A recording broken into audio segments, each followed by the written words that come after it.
When you started 10 years ago, of course you played in smaller venues for like 3,000 or 4,000 people. When you moved to bigger arenas, did you had like a practice to play in front of the huge audiences? We kind of got thrown into it. Yeah, because we're opening for bands. So it'd be like, one day like we'd get a call like, oh, you can do this show, and there's, it's like a festival thing. There's like 10,000 people, and then the next we were in a basement with like 100 kids. You know what I mean? So it was like just kind of putting on the same show for both. But then when it was our own gigs, it changes. Like I think you have to, at least for him as a frontman, I think you have to learn how to reach the back row.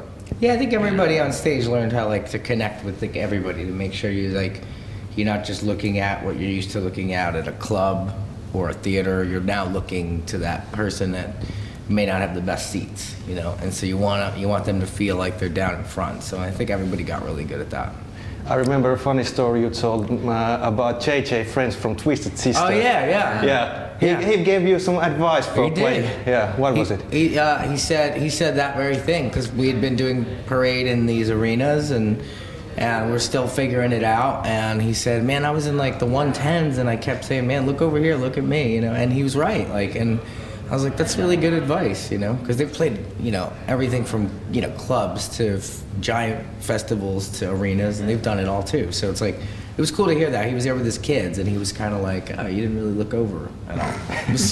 I thought I liked his honesty. You have told lots of times that the Black Parade tour was kind of hard for you because, of course, the vibes weren't that good and maybe the energy wasn't that good. Right.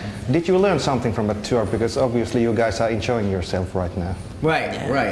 Well, that's the thing. The vibe right now is really positive and amazing, and I think we did learn a lot on that tour. I think, well, most importantly, we learned, only do it if you really, to come back to it, we had to really love it. Like, we had to make a record that we loved, and we had to make sure we were going to love it out here. So that was a big important thing. Yeah. No, absolutely. I mean, everything you do in life, you should take a lesson from, whether it be good or bad. So, it's you chalk it up to experience, and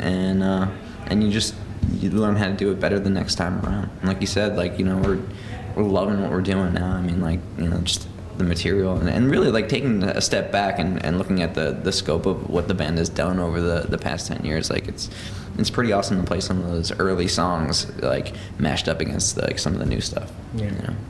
Well, Frank, you had a few years ago you released the album with Leathermouth, and of course you have done lots of comic stuff and so on. In the future, would you like to do more this kind of solo projects or something outside MCR? I think it's just fun to stay productive and creative. Anything to work that muscle. I think those things kind of sometimes come from the free time. When my chem's not really charging straight ahead on tour or working if we're off cycle or something. So if that happens again or whatever, we have the time to make that stuff work. Yeah, that stuff's fun. I think it's good for everybody too to do that kind of thing. I know Mikey wrote a short story, a comic, and it's just important. After this too, I could imagine people in the band just trying other stuff, or even now.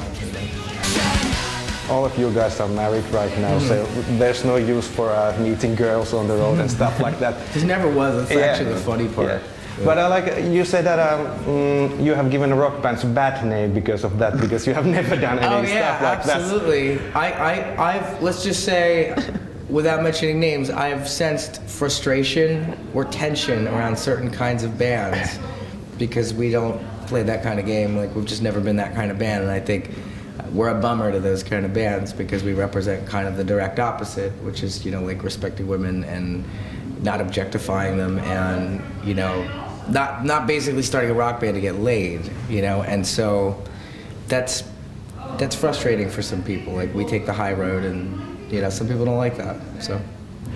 But do you think that the whole culture of sex, drugs, and rock and roll has changed during the maybe last 15 years? Absolutely, it can't exist anymore. It's too hard. It's not financially. It's a lot of work. You can't go get effed up and then be late for a session. You can't blow off a recording session. We all work too damn hard, and producer ain't gonna put up with that. Record label's not gonna care. So the stuff that people used to do back in the day, whether it was true even or not. Like, you can't do that kind of stuff.